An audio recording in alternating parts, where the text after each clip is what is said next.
Om Mukam Karoti Vachalam Pangum Langayate Girim Yat Kripatam Maham Vande Paramananda Madhavam.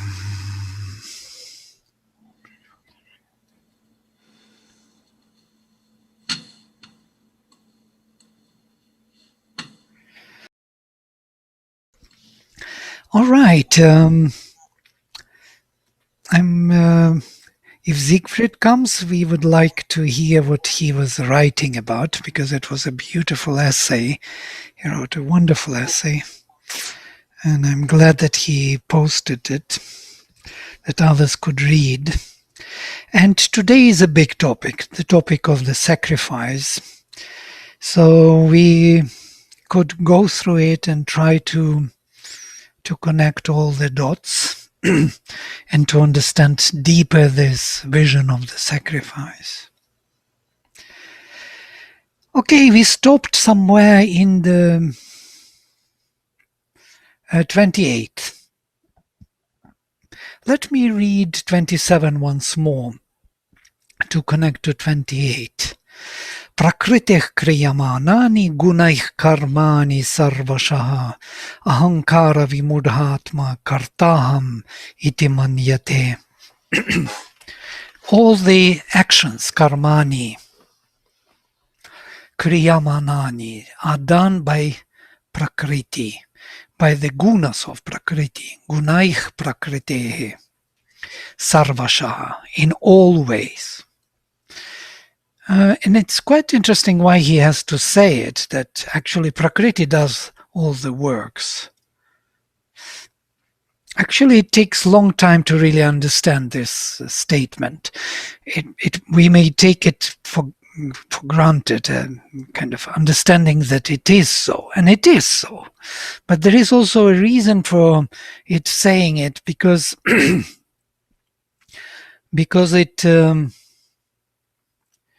it puts us into the right perspective of action. So, since all the activities are done by Prakriti anyhow,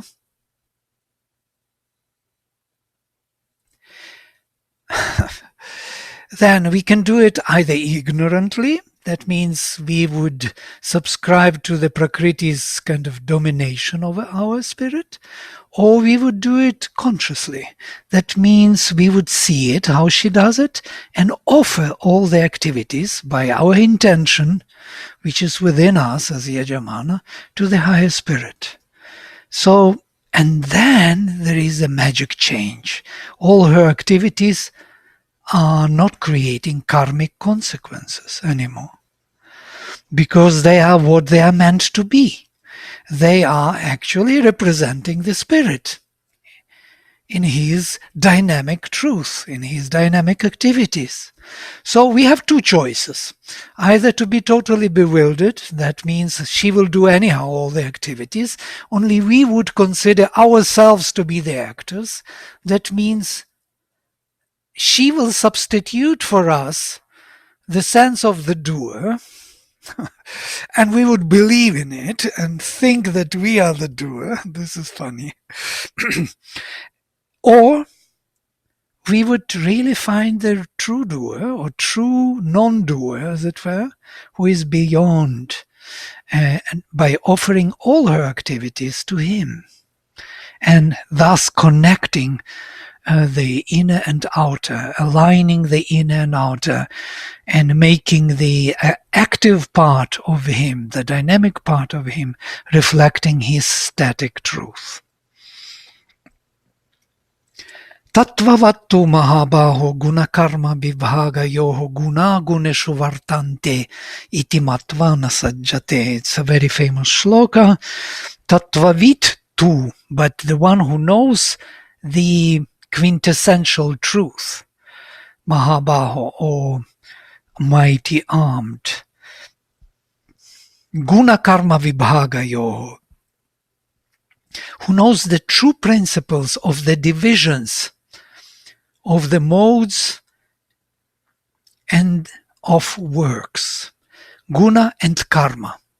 Vibhagayo, the difference between guna and karma, between the qualities and activities by those qualities.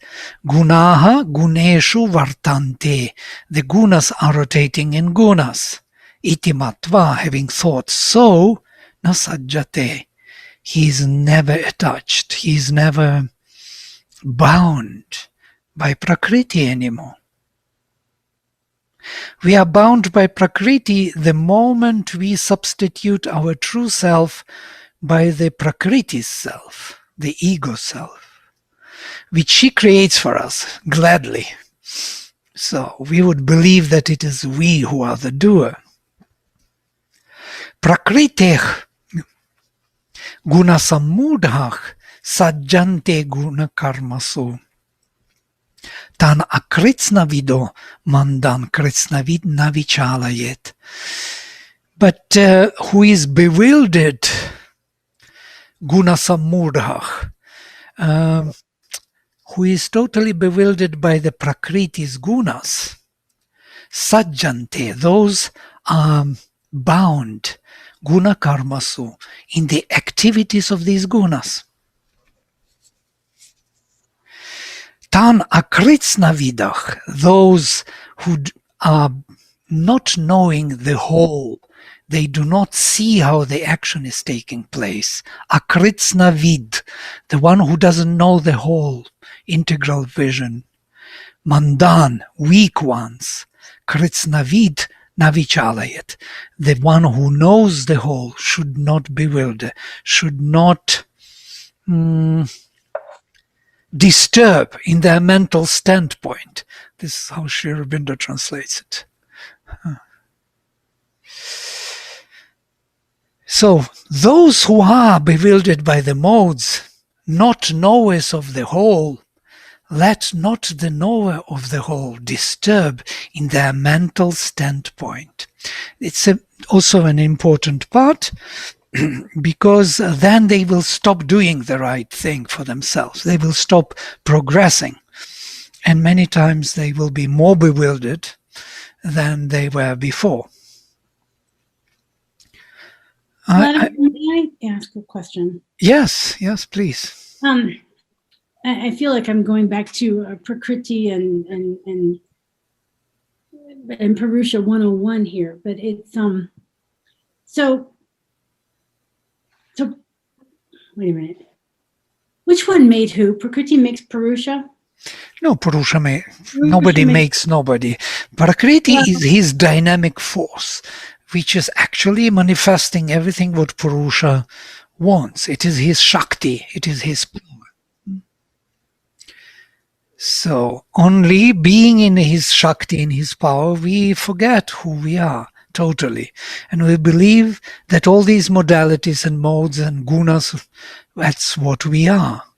That I feel this way, that means I feel this way. Or I want that and I want that. But these are the modalities of Prakriti. She makes us do everything here. So Purusha is the stable what is. Purusha is consciousness. Okay, that Prakriti comes out of or from that, yes? Yes. Prakriti is the activity of that consciousness. Okay. So which one is nature? When we talk about nature. It is Prakriti, nature. Purusha is spirit. Okay, so, and we are more Purusha, but we identify with Prakriti, and that's what this whole thing is about? No, we are both Purusha and Prakriti. Only we are essentially Purusha, unborn self, but in this dynamic manifestation, we are Prakriti in her activities. We are both. There is nothing wrong about it. Either or, we will be letting her do things. Yeah? Whether we are aware of ourselves or not aware of ourselves, she will be doing the works. Yeah?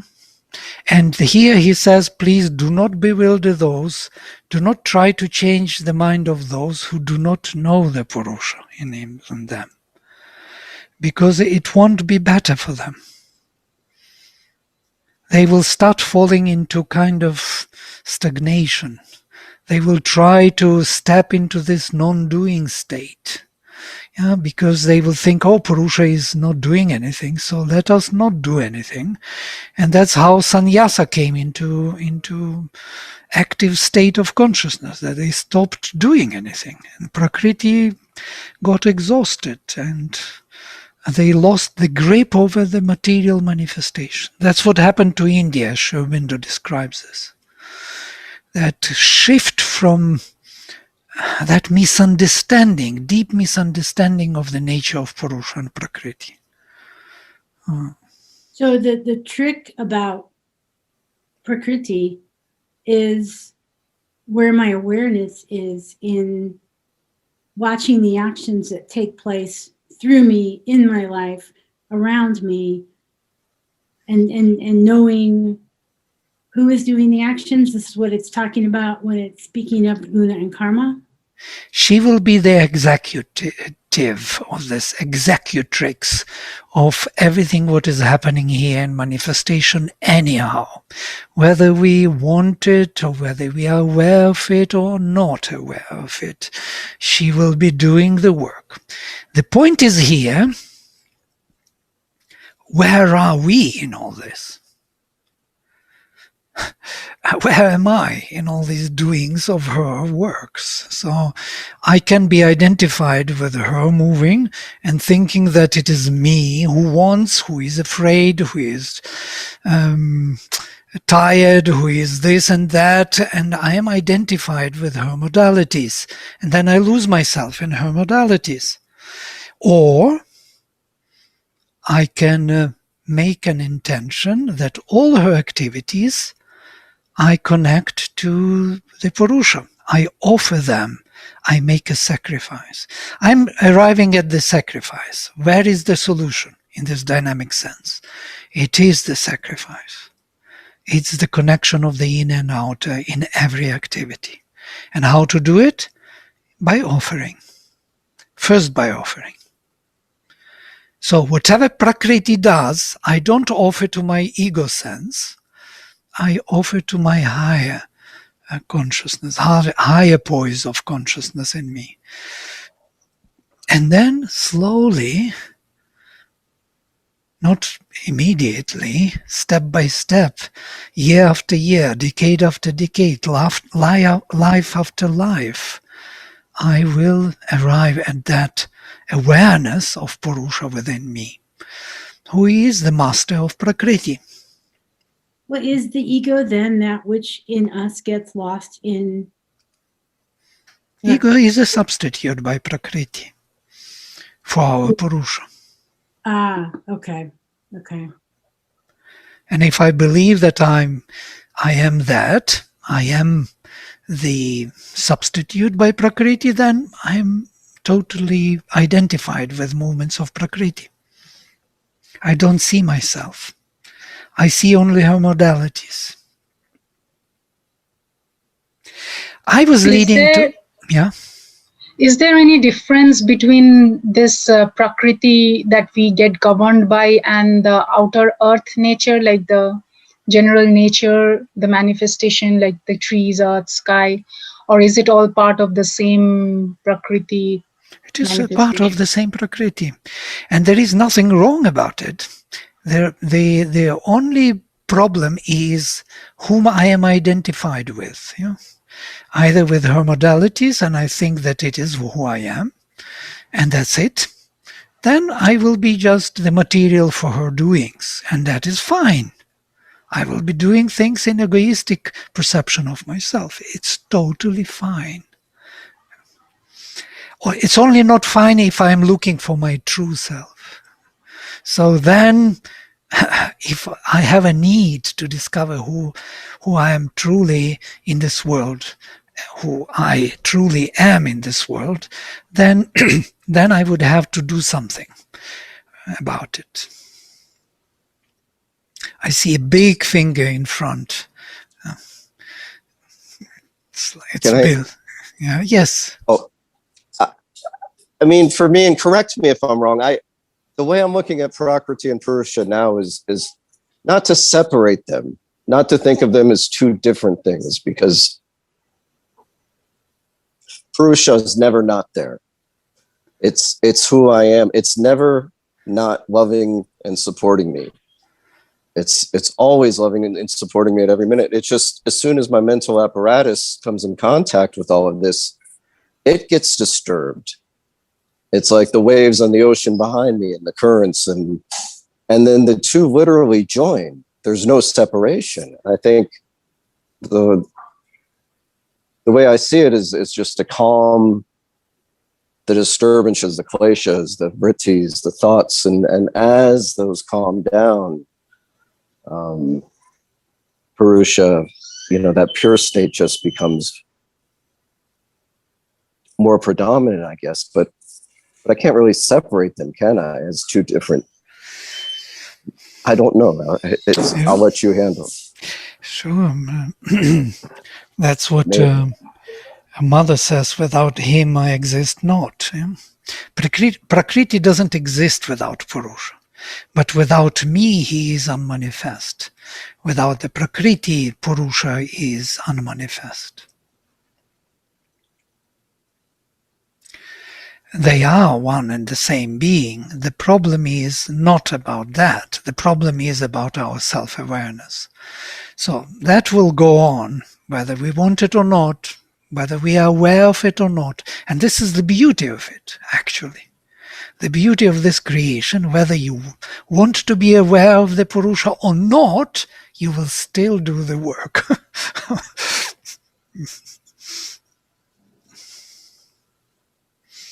One more thing, Vladimir. I know I've asked you this before, but it's mind-boggling to me that we start with Purusha, and then we have Prakriti, but we want to remember Purusha. So what the hell are we doing in Prakriti? I mean, why? We are manifesting Purusha. But for what purpose? For it is his purpose. He wanted to be manifested, and we are his representatives here. We are doing his work. We are here to manifest the higher and higher consciousness within us, within Prakriti. Or actually, we are here to redeem the fallen elements of Prakriti, redeem and bring them back to their self-awareness, or the divine self-awareness, which they lost long ago.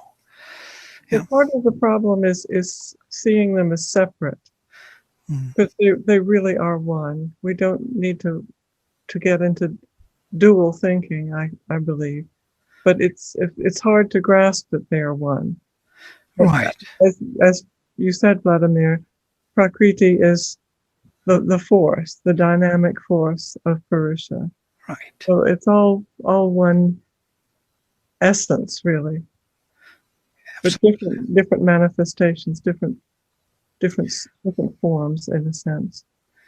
Yeah, actually you are speaking the same way as Mother said. Yeah, she didn't like this separation on Purusha and Prakriti. Sri Aurobindo speaks about separation because he was trained in that sense, because he had to, and he says that the first part of his yoga was the separation of Purusha from Prakriti, where you become aware of your unborn self. And from that time on, you can engage with Prakriti totally conscious, in a conscious way. So which is a bit different than just. But when they were already here on earth, Mother and Sri Aurobindo together doing this yoga, that kind of idea of separating Purusha from Prakriti became less important. We can see it in the ashram how even Pavitra asks Sri Aurobindo the same question. He came to get mukti. He wanted to have that separation, and Sri Aurobindo started to teach him that separation of Purusha from Prakriti in meditations. There is the whole book which is called the Technique of Meditation, or Conversations with Pavitra, which he wrote, his diary. And he teaches him to separate Purusha from Prakriti in meditation. But then what happened, this force descended upon him. And there was such a powerful descent that he started to go into that descent more and more. And then he asked him in somewhere in the middle of his diary, when would I have that final separation of Purusha from Prakriti, where I would see myself as I see others, that I will lose all sense of my ego, so to say. Sri Aurobindo says this will happen later, but now it is not important anymore because the force descended and it is already acting upon your Prakriti directly. And this is something what Sri Aurobindo brought to us. It's a new type of yoga, in a way, which Mother continued and developed to the highest degree. No more separation. Rather, remember and offer. Rather, always open to the influence of the presence in every activity and bring that presence into every activity. The separation, the mukti, the ideal of mukti became less actual or important, as it were. It's difficult to say about it. Yeah. Yeah, I was just thinking, this separation seems to serve an initial purpose, which is to be able to stand back as a witness and realize that we are not the doer, that Prakriti is doing the action. And then with that realization, to then engage in activity. And it reminds me, of that very famous verse in the Rig Veda of the two birds on a branch, right? So at first there's one bird fully enjoying the fruit, and the spirit, the unborn, the Purusha, has lost himself in eating the fruit and the delight of life and nature. And it's not until he's actually able to separate and sit on a higher branch looking down at Prakriti, enjoying, that he recovers or realizes his true self and can then both engage in the enjoyment of the fruit as well as understand the truth of who he is, the Purusha. So it seems to me that there has to be that initial realization. The way that initial realization can happen is through removing oneself from Prakriti and then re-engaging. Yes, absolutely. Actually, that is what Sri Aurobindo's contribution is about, that first realization. He speaks about it and he again re-emphasizes it in Life Divine and Synthesis, that liberation is important for one reason. Then we for sure know our unborn self. And from there we receive a new initiation, power of will, which allows us to change many things in nature, really to do really work, not to be just driven by. But the mother brought another element of the psychic awakening. And this is something also very important, which is very different from that separation of Purusha from Prakriti. And it is also a part of this yoga. So that psychic awakening became the dominant part of this yoga. When that inner being, that antaryamin in the heart of man, reaches out and bridges to the surface, then we have some kind of dynamic truth manifested in our life, which can lead our life, our mental, vital, and physical consciousness to the truth and convert them into the knowledge and power and delight. They become the agents of the divine, or the instruments of the divine, which is very different from separation of Purusha from Prakriti. But both elements, these two, are needed for this yoga. And this is something those who want to understand integral yoga have to see this. Because one is, you remember we spoke about Maya, about overmind in one of the Some of you have been there. So Sri Aurobindo says that Maya can be overcome by two movements simultaneous. And this is exactly about this. One is to embrace everything and to overcome Maya. That is the spiritual attitude from above the head. When you are unborn self, when you separated Purusha from Prakriti, you look at every movement of Prakriti as the divine. And by that, you overcome one part of Maya, of this creatrix force or this illusion, which she creates, Yoga Maya, within our consciousness. And by the psychic attitude, you overcome all obstacles and then embrace the truth. And that means you aspire, aspiration, rejection, surrender. You aspire for the truth in the psychic, then you reject everything which is not true, and then you surrender to the truth. And these two attitudes are simultaneous, and they are both needed for the realization of this yoga. Both. Which is kind of bewildering the mind. On one side, you have to accept everything as the divine. On the other, from the psychic, you accept nothing but the divine.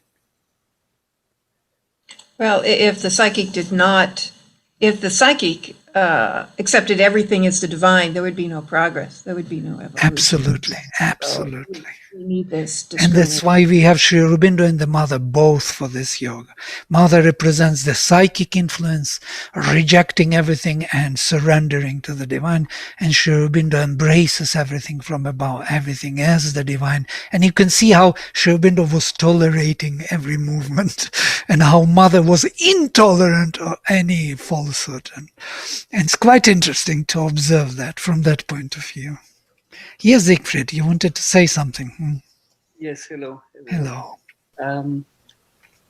I have two observations in this topic. One is I think maybe when the practitioner work in these dimensions of separation between Prakriti and Purusha, it's a very risky area where someone can lose yourself and to be so exposed to the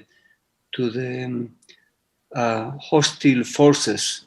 I think this is one observation, and the other one is could be the difference between the mukti, this separation between Prakriti and Purusha.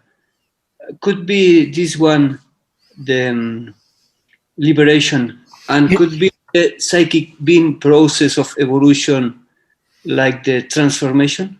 Absolutely. Sri Aurobindo says so, that separation of Purusha from Prakriti is mukti. Yeah? It's nothing but mukti. Mukti, that you find your unborn self which was never born and will never die. And you are aware of yourself in that way. It's an incredible realization, absolutely necessary for the fulfillment of his complex integral yoga. Yeah? But we can arrive at this in different ways. We can arrive at it by his method, which he was taught by Lele, to separate Purusha from Prakriti and observe the actions of Prakriti from the distance, as a witness. Or we can arrive to it through the psychic awakening. It's Mother's movement, which is very different. And I think, too, to Siegfried's point, if I heard you right, you said that the separation of Purusha from Prakriti is the more risky path, potentially. And that's the very reason that Sri Aurobindo says later on that it's preferred to go first through the heart, through the psychic, have the psychic realization before the unborn realization, just for that very fact that it's more dangerous and risky. And my assumption that part of what he means by that is that you'll end up like many yogis have in India, which is becoming aesthetic and believing that none of this is real here because of that experience. So yeah, his recommendation is preferred to go through the psychic, but everybody has their own kind of inclination, if you will.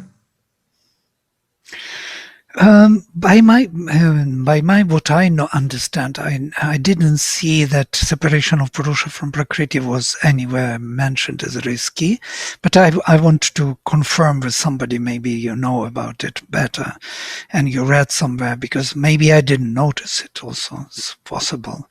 I know that risky, much more risky is to awaken Kundalini, yes, and that is really a big risk because it will open the lower levels of consciousness, and then we will be vulnerable, kind of, open to the really lower Prakriti. And if the Kundalini is not rising to the top, stops somewhere in the middle and doesn't go anywhere, then you open the lower chakras to the influence of the lower nature, and then you become like a zombie of some kind. But that separation of Purusha from Prakriti is actually giving you this witness which is viewing everything in this world, including yourself, as if objectively, as if it is not you. Truly speaking, once you are there, you are totally safe. That's the safety ground. What he was warning, what I remember about this method of his, is that separation does not, does not give you a right discernment of things, because it overcomes Maya by that very method. Embrace everything as the divine and then overcome Maya. So accept everything as a divine movement. It looks at everything what Prakriti does as a divine manifestation anyway. So because it is actually not involved, it has nothing to lose. It's totally safe in itself. Yeah, it was never born and never will die. So it looks at all this play and game as if it is a Maya of some kind, as an illusion, And it's like in the movie. You see yourself in the movie. You are part of the movie, and but you are totally safe on some other shore side. But it doesn't have that discernment of the psychic. Yeah. So perhaps it's not so much a separation as a stepping back, a kind of withdrawing from the outer activity, so that you have that detachment and able to view yourself as if from a distance, or view the activities of the world as if from a distance, and have the witness consciousness by that means. But Vladimir, I think you also make a very important point about the Kundalini and how Sri Aurobindo's yoga works, because he's quite clear that it's a top-down yoga rather than a bottom-up. and sometimes, there are temptations with traditional practices that relate more to working from the lower nature up. And I think it's important to note that distinction. Yes, absolutely.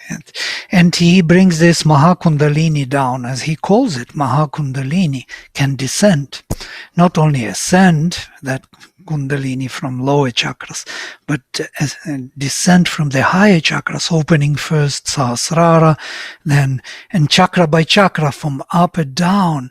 And he says that it is much safer method because we are open first to the higher levels of consciousness, where there is no danger to us. There are no dangerous forces there who try to possess us. So first you establish yourself in the higher realms of consciousness, then you are safe to deal with lower. Instead of you open to the lower and never rise to the higher, then you are really in danger. So you need the protection of the guru. He speaks about this, that this can be undertaken with the guru who knows how to really open Kundalini and can protect you in that moment, because there will be many forces who would like to take possession of you and abuse you. And I know few cases in my life for people who wanted to awaken Kundalini and awakened, and it came up only to the heart level and never higher, and they became totally bewildered and mad. They went in, they were put into the mental hospitals and so on and so forth. Started to see hallucinations, visions. The only thing I'm thinking of that it is dangerous, and I will tell you in what sense, that spiritual opening, it's not dangerous, but it is dangerous in one non-discriminative way, that you do not have that discernment of the psychic. Psychic is involved. It recognizes the divine, not divine, here in manifestation.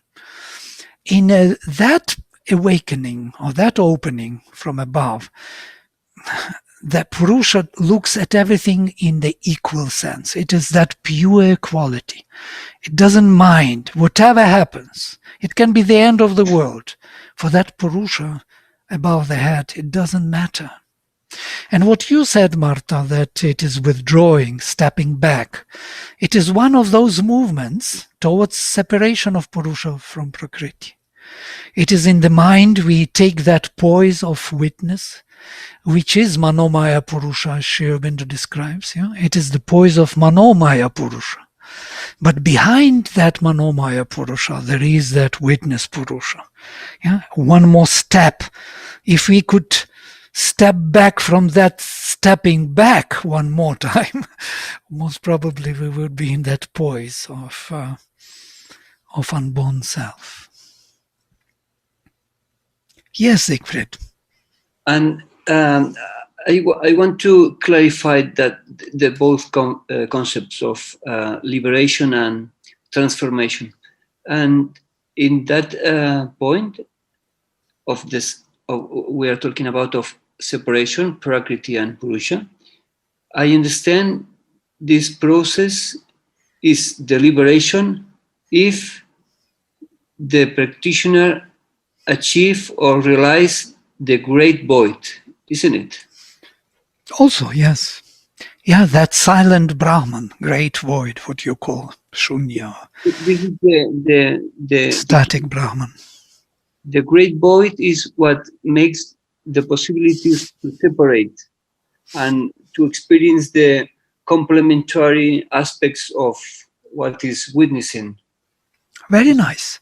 That's what Sri Aurobindo experienced, because he describes it, that once he raised himself high above and saw the thoughts, how they move into his mental field, then when he moved away, brushed away the thoughts and kept the empty mental space, after some time the silence descended upon him.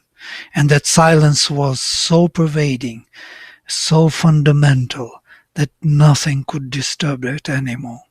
That is the separation, real separation of Purusha from Prakriti. You are right when you say that the void separates, yes. Thank you. And then the other concept, if I can say like this, the transformation is another way, isn't it? It's a different way. Absolutely. And what is happening in the transformation? Is there any key, like the great void, involved in the transformation, or how is going on? It could be very helpful, that great void, and he speaks about this, because in that great void, first, that nirvana, that silence which descends upon you, things will find their proper places, slowly, step by step, one by one, not immediately, not all of them. It takes time for everything to find its proper place and time. And the difference is quite considerable between the transformational approach and this liberational approach, or what to say. In the liberation, there is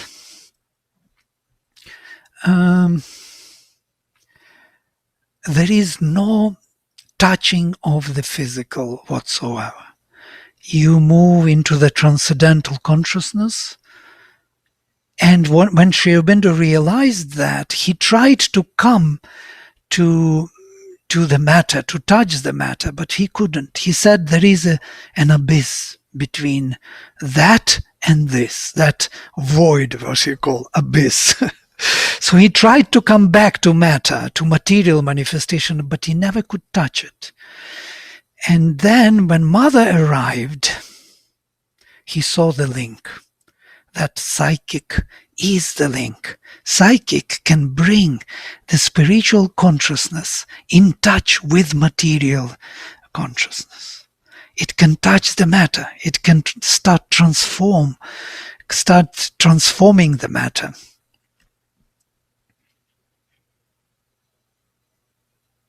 Sorry, it's the last one. Sorry. This is the Golden Bridge? Yes. Oh, thank you. This is the mother, the golden bridge, between the inner and outer, between the spirit and matter. It cannot be established by separation of Purusha from Prakriti, no way. And that's why he needed the mother. And he describes this in a canto of Savitri and Satyavan. When he met the mother, he says about this. Whenever I think of God, I forget the nature. When I think of nature, I forget the God. But now, when you are here, the golden bridge is established, and we can connect these two into one. This is the transformation. And that's why he says that Mother is everything. When Mother is found, everything is found. When Mother is realized, everything is realized. Everything means inner and outer bridged together. And that's why psychic is so crucial for his yoga. Because otherwise we will be only muktas. Yes, we will be liberated. Yeah. But we would have very little to do with this manifestation. Excuse me, Vladimir, my question is, isn't the psyche the representative Purusha in the individual? Yeah. Yes. If it is psychic is the one which is going through the evolution. And so when the psychic is separated, obviously, from the nature, and how it is governed. No, psychic is not separated from the nature, so to say. It's the unborn self above the head. It is the jivatma, not antaratma. Antaratma is in the heart, a projection of that unborn self. This one in the heart is evolving. This one in the heart has contact with the matter and has to come to the matter and dynamically change its qualities. But that unborn self is still there, governing the whole thing. And this psychic within us calls to that unborn self. It wants it to reach out to and occupy the whole nature. It wants the qualities of transcendental to be established here. But it cannot be done in a minute or in one kalpa or several kalpas. It needs to be done over a long period of time, it seems, to bring the transcendental into play, to bring the kingdom of heaven on earth. It's not an easy task. But that unborn self is not the individual, not at all. It is also individual. Also individual? Yes, but it is open to the transcendental, universal or cosmic and transcendental self, which is one. It has two sides of itself, as it were. One, it is turned towards its projection to the psychic, and with the other side, it is turned to the universal and transcendental oneness. So it's part of both, Jivatman. I know it's confusing because our mind needs explanations. Sorry, we are speaking mental language of embodied being here. Yes, so that's. Isn't there multiple jivatmas like for each people, and at the same time all the Yes. jivatmas turn towards the higher universal thing, like, and that's what manifests the swabhava of each person, like that's what influences, and that's why there is so much individualistic expression. Yes, Jivatma is individual. Yeah. That is Amsha of the divine. It is that particular part of the divine, particle. Or, it's interesting the play between psychic and Jivatman, yeah, because they represent one being. This is our one being. One is reincarnating and is a delegate of that unborn self here, doing the work of that unborn self here and growing and becoming more and more being here. Yeah. Yes. All right, shall we proceed with a little more? Or I would like actually maybe Siegfried to explain his beautiful write-up on the sacrifice, which was so surprising for me when I read it. I enjoyed it tremendously, and I hope you all read his article. It's well written, very deep in the perception. I read it in the morning, especially I would recommend to read it in the morning with the empty mind, because it requires a lot of kind of resources to really see how it all comes together. Yes, Siegfried, would you like to comment on it? I think it's all commented in the writing. All right. Yes, it's true. It's difficult to say it in the same way as it is put perfectly. It's difficult to say anything more. Right. The only thing I can express is the gratitude I feel how you manage the sacred scriptures to experience the application in our actual life, in this life where we are now. And this is you're opening the door to these opportunities, and we are crossing the golden bridge altogether. Thank you. This is Sri Aurobindo and the Gita. Of course, these are great powers which are given to us as gifts. And we are here to benefit from them. Yes. And then he says, Mai sarvani karmani samyasyadhyatma chetasa nirashir nirmamo bhutva yudhyasva vigatajvaraha.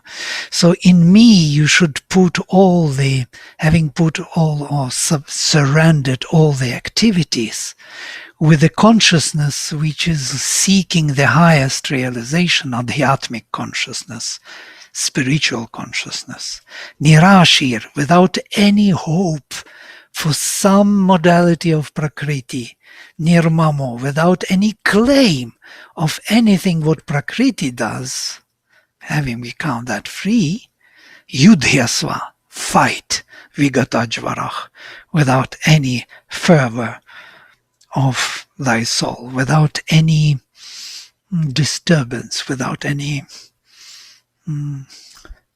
suffering in yourself. This is something also interesting because it is following the same idea of the sacrificial action. Do not try to claim anything from Prakriti as your own. Do not try to appropriate her workings.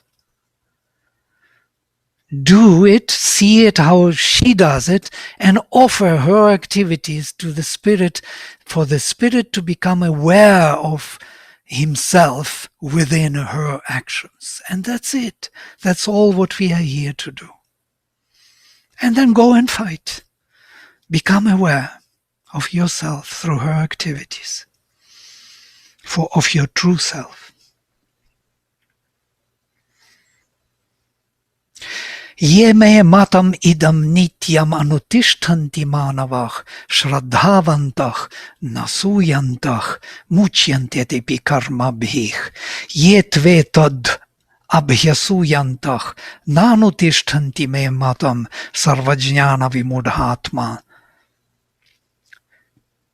tan vidhi nashtan achetasah. So those who follow my opinion or my thought or my knowledge constantly, anutishtanti nityam, constantly follow manavah, people, shraddhavantah, they are full of faith. Shraddha is another term which needs exploration. They are full of this power of recognition of the divine in nature. Shraddha, trust, belief, faith. Anasuyantah, they do not, there is a word in English, I'm looking for it. They do not Imbibe. Yeah, maybe.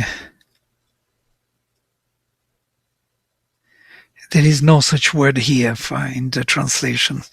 Okay. There is a word called cavilling. What does that mean? I don't know. It is in Sri Aurobindo's word. He uses those who full of faith and free from cavilling constantly follow this teaching of mine. So cavilling, I don't know what that means. So that is what I want to find, this anasuyantah, yes? Cavilling? Yes? Cavilling, yeah. Like complaining in a sense. Yes. Like lots of petty complaints. Yes. Cavilling, okay. So those who are not complaining, who are not grumbling all the time, and this is even better, they are always kind of dissatisfied with everything and everyone in this world and themselves and others, full of faith, full of this trust and finding the divine in every activity. Muchyantetepi karmabhih, they are liberated by their actions. In every action we can be liberated, because Prakriti is doing it anyhow, and if we find in this activity behind it the Purusha, then the liberation is taking place by activity. But those ye tu etat abhyasuyantah, but those who complain and grumble all the time, nanutishtanti me matam, and do not follow my opinion, my thought about it, sarvajnana vimudhan stan vidhi nashtana chetasach, know them as lost and unconscious, who are bewildered in all the self-realization. So they are bewildered because they follow the nature.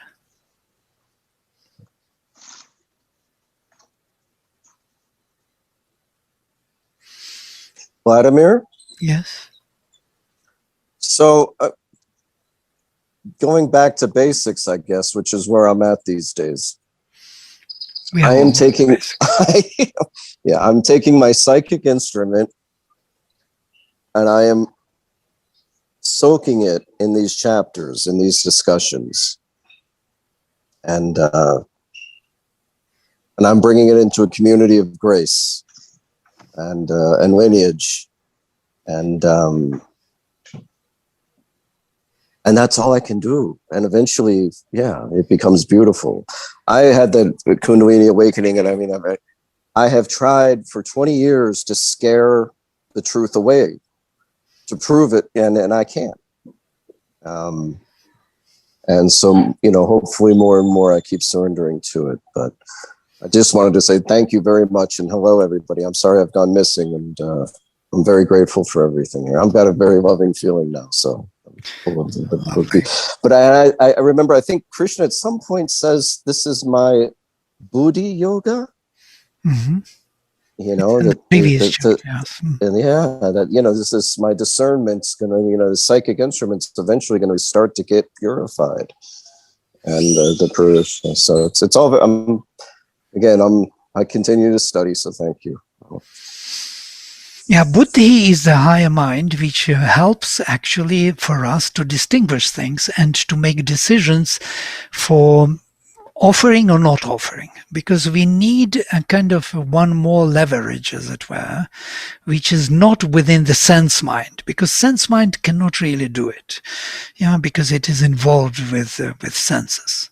So, but the conceptual mind, or mind which is pure reason, is not directly involved with senses. It can follow the ideal, a vision of some kind. If we believe in that vision, we get a force or some kind of a power of Purusha somewhere, within the Prakriti, of course, but still it is clearer, closer to Purusha's will. Buddhi is not only the knowledge and vision, it's also a power. That pure reason has a power, a free will. We can choose what to believe, what to follow, what to do with our lives. And this is a great power. And it can help us. It's not the psychic yet, but still it can help us here.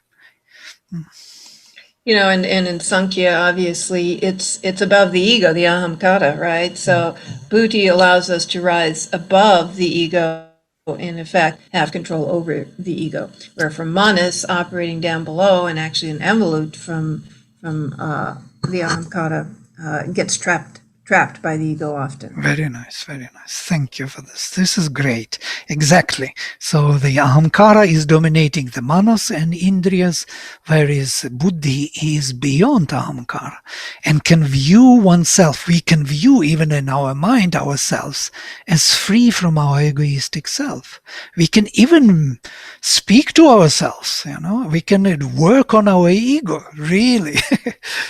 We have this power within ourselves. It's within our reach. It's not egoistic power. It's kind of egoistic, but but it has a power over ego, yes, and can remove it and can offer everything here to the divine and start opening up to Purusha. Great. Okay, we can stop here for today. Thank you for sharing beautiful thoughts, and those who saw. Who didn't see the Siegfried's article, please have a look and make comments. I want to continue this discussion next time on the sacrifice, because sacrificial action is the only action which will connect the inner and outer, or the spirit and matter. And in that sense, we fulfill our purpose here on earth. We are here to connect, to bridge the heaven and earth. That's our major purpose. All right, so I will close the mantra. Om Sarve Bhavantu Sukhinaha Sarve Santo Niramaya Sarve Bhadrani Pashyantu Ma Kaschit Dukkha Bhag Bhavet. Om Shanti Shanti Shanti. Hari Om. Hari Om. Hari Om.